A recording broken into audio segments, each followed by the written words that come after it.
Hindsight? No, I don't get to ask hindsight questions, do I? No, Councillor, and I think this is part of the.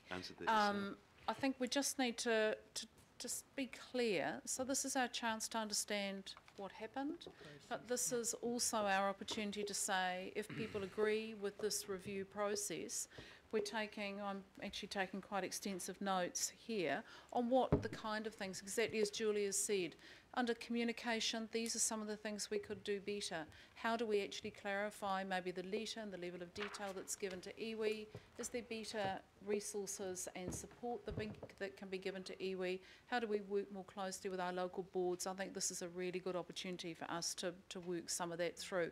Are we going to sort that out today? No. Absolutely not. One thing we might be able to sort out today is the remarks made by Mr Kimpton on television, which has been referred to by the chair of the local board with regard to that the local board was consulted and that iwi was consulted, when patently iwi was not consulted and the local board has grave concerns about the consultation. So I just wondered if Dean could respond.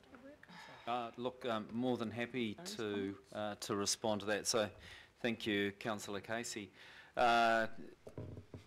In the context of what I said to the media at that time, I understood that I had the facts. I understood that iwi had been engaged through the process by the landowner. When I look at maybe the speed, then I think there's something we can do better there in terms of the process. So I certainly didn't want to over-imply anything. If there's been offence taken by that, I apologise for it. But this is one of the learnings that we've taken out of this, Councillor Casey.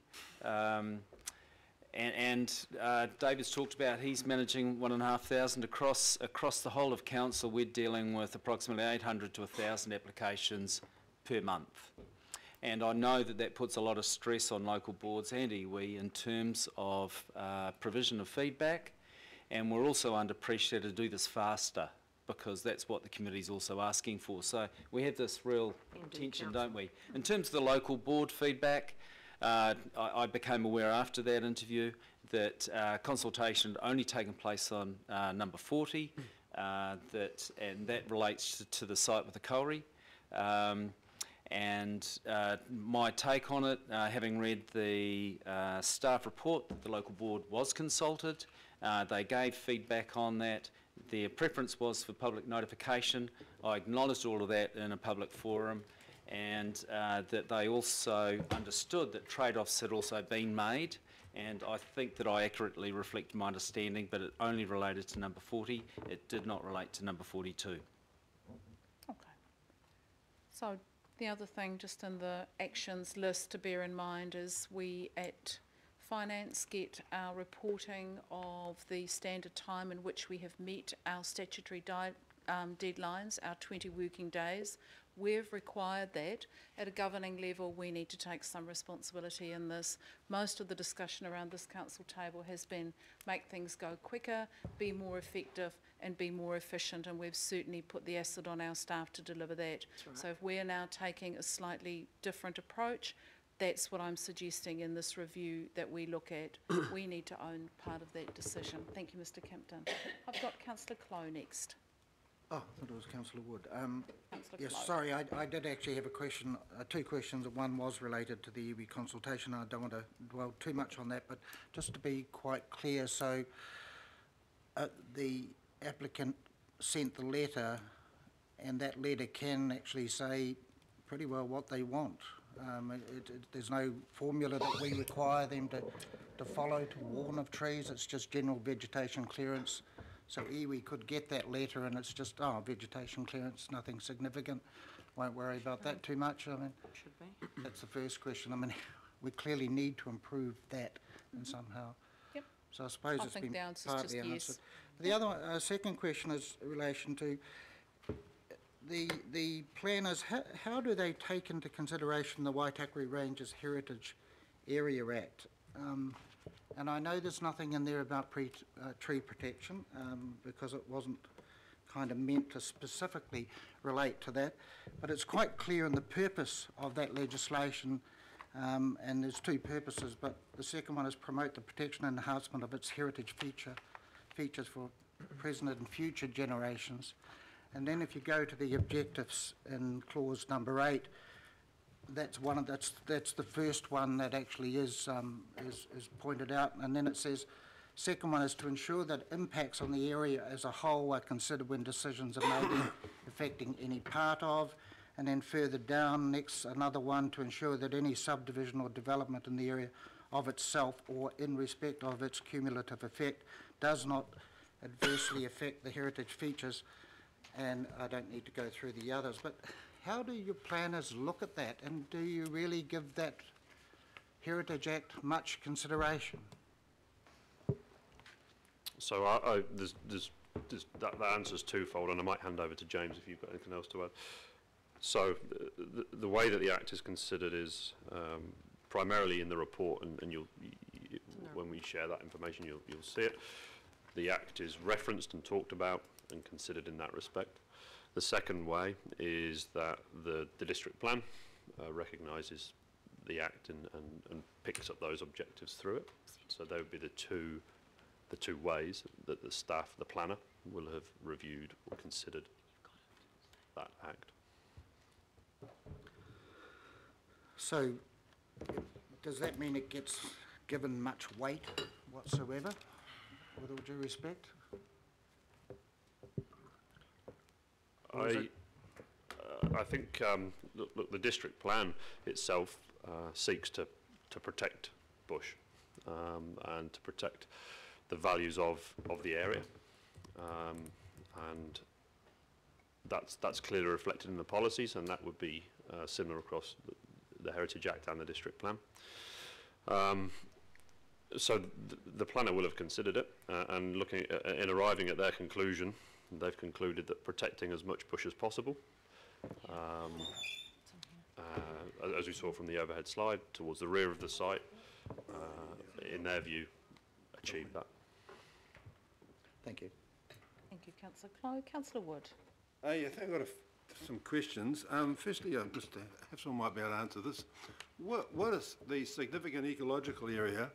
How does that change the status? What's the alarm bells that start ringing when we're into that area? Resource concern for trees. Yep, so I can pick that up. So the significant ecological area comes through the unitary plan, and it's a rule that had immediate legal effect. So you need resource consent if you want to remove vegetation within an area of significant ecological value. Likewise, under the current plan, you need resource consent to do works in an area that is vegetated. Okay. So can I just ask, and just kind of get this sorted out, was it just one email from Mr. Presslin, or was there various emails from the local board members?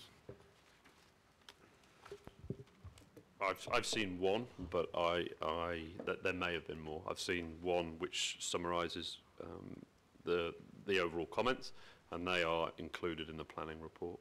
Okay, so wouldn't if they say that they're worried about the number of trees, especially large carry trees, being removed, wouldn't that kind of start alarm bells ringing in that the local board has obviously got concerns, and wouldn't that kind of up the ante in relation to the status or the situation with this application?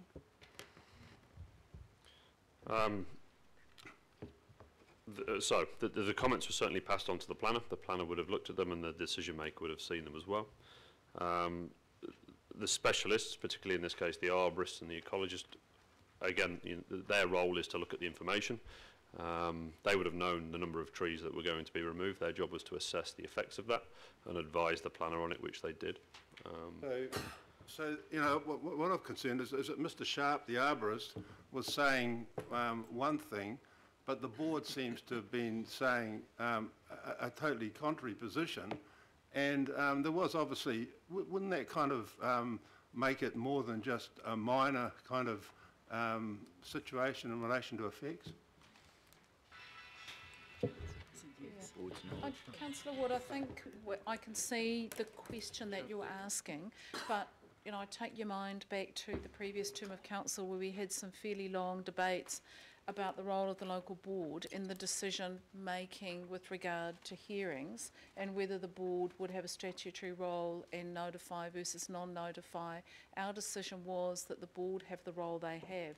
So I just remind us, and just elevating the discussion a bit to our role as governors, as we review this process, we need to say, rather than, you know, we've ended up with people following due process. If we are not happy about the process, we need to change it. And I'm advocating most strongly that we take the lessons from this rather than today, you know, unpick this. I think we've heard less than satisfactory, absolutely. People doing their job, absolutely. Can we do better? Absolutely. How about we work on that then? Well, okay, I'd like to know the words on this email, or this copy of this, the points that Mr. Preston has raised. It's got in handwriting over that one in relation to the concern about the number of trees and the large carries trade off. Can I, you know, be told what that actually means? Is that whose writing was that? I've not seen with a piece of information that you've got in front of you, I'm afraid, so I can't comment on that. Well, I mean, I think these kind of issues are issues that I would like some clarity on, because, you know, it's starting to get, you know, it's concerning me, Madam Chair, that we have a process that, you know, a consultation with the board is just one, it looks like it's a very fleeting kind of consultation. When those alarm bells started, when I think they would have been alarm bells when that information came back, it seems that we've just carried on. So, you know, I just think that consultation is more than just one. If issues kind of come up like this, it's more than just one piece of dialogue. It should be. We should go back and talk to them more about it. So, would you agree with that?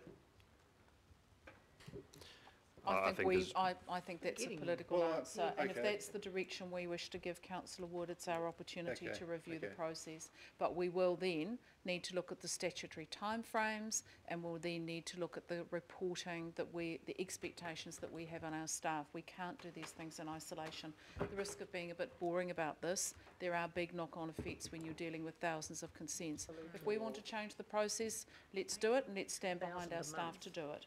I can get some clarity on those points I raised. I think we can do that for you, Councillor. Councillor Fletcher.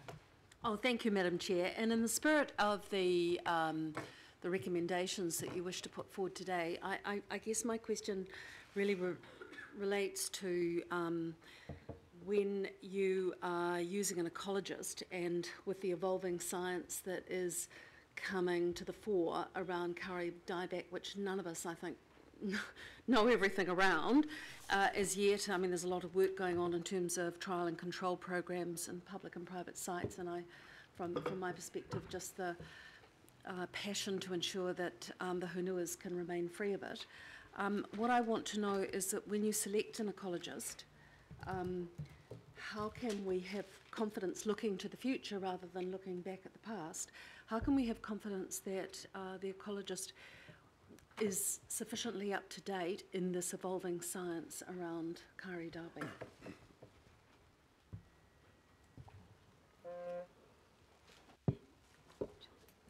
So I guess the council employ ecologists, and if there's a fear that there's some training need, I suspect that would be the best way that be dealt with. Mm-hmm.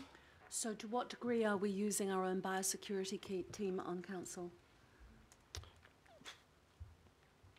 I would say not frequently, but I couldn't give you a figure on that, I'm afraid. Madam Chair, I mean, I really appreciate the information we're receiving from officers, and I don't want to put them under any pressure, but I would like to park that as an issue where we are not, and I say that about Auckland Transport as much as anyone else, we are not utilising our professional people as effectively as we might within our council, and I think that's one issue that I would really like traversed fully. So, Council, I think those are really important points, and I think, you know, although biosecurity has a huge role in the rest of council with regard to parks, now at other operational issues, are they necessarily brought in for discussion as part of the resource consent process? It sounds sounds like possibly not enough. So if we add that to our, you know, how do we overlay that really critical layer of staff in there? Let's talk So about how we can I do think that. also it's around accreditation. When you're dealing with, you know, the whole area of ecology is fascinating to me. And have we got, you know, sufficient tools in terms of accreditation around people in those particular areas of science? Right. Thank you. Okay, I've got Member Ngamane next. No, sorry, Member Taipare. Oh, kia ora, Madam Chair. I've got a few questions, but I need to get some basis of understanding around the proposed recommendation. And that is this recommendation to address the existing application of 42 and 40, or is it to address future processes relating to other applications in the future? Because the way I read it, it does not actually, in my view, address 40 and 42 Paturoa Road. So can I get some clarification on that first, please? Absolutely can, and I'm really, really clear. This is a review of the process. This is not a judicial review of our consent given. And although people may wish to raise that, the advice that we've had, and I'm going to ask James to clarify, is that to initiate a judicial review upon ourselves is odd, and one would have to question that. To take apart the process and look at changes for the future, I think is good governance. But I'm just going to ask James to give us the legal opinion on taking a judicial review out on ourselves. My understanding Well, I haven't is, asked that, Madam Chair. no, but if this was worded differently, it would be It would have been pointing interpreted that way. towards a judicial Absolutely. review of this consent, and I'm not going to support that in any way. James. Yes, we need to understand this decision-making that's undertaken, or has been undertaken in relation to these consents in the context of the governing body's powers under the Local Government Auckland Council Act to make regulatory decisions. The governing body has delegated down through the Hearings Committee to staff and independent hearings commissioners to make those decisions. And while it might be technically possible to judicially review ourselves, I suspect a decision to do that would itself be judicially reviewable, because Why not? Because we've delegated the decision making through as I said, the hearings committee down to Judicially staff. review that as well. I understand. I just want to be clear on the recommendation. Is it about this application or is it not? And the answer I'm getting is it's not. No, I just need to be really clear. It is utilising this application as a live example Yes. of the Yes. kind of issues that have been raised by our community with regard to community voice in applications, non-notified versus notified, the role of the local board in applications, the application of the Waitakere Heritage Area Act, and the role of iwi and the resourcing of iwi to fully participate. Okay, I understand. That's what the I understand process that is now, for. Madam Chair, because I just also had an understanding that there may have been an expectation that Council was actually going to address this application as it is. And I'm clear now it's not going to be able to do that today on this basis. So on that then, in the context of this recommendation and the examples of 40 and 42, the question or the matters were raised about the SEA. Was this application lodged prior to the SEA on the unitary plan? So one of them was, 42 was lodged prior, 40 was lodged after. And I understand engagement occurred with Māori, but it could be argued that consultation as required by the Act wasn't satisfied. What would the duty commissioner have used as a determination to satisfy that question? So the information that the applicant provided us with was a copy of all the information that had been sent to the various iwi groups, and the Commissioner would have used that together with the planner's recommendation to make that decision. Which included a bunch of deferments to other iwi to do it, a lack of responses from a number of other iwi, and one iwi in particular objecting to the application. So I have that information in front of me, just so you know that. So I might hand over to Julie to talk about the objection part.